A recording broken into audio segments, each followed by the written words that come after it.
Welcome to Introduction to Sociology. This is Professor Fenlon.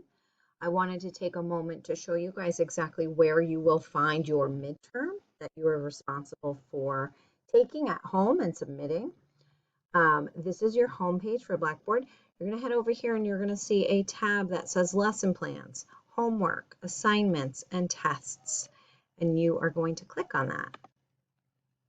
Once you click on that, you are going to see a folder labeled Tests and Papers, and you're going to click on that. Then you will see right now you cannot see this because it has not been released, but you will see a midterm exam multiple choice, Social 121, and a midterm exam short answer, Social 121. You need to take both parts of the test, and they will equal 100%. So the midterm multiple choice section is worth 75, and the short answer is worth 25. And altogether, they're worth 100. But to get full credit for the test, you have to take both sections. Okay, so good luck on your midterm.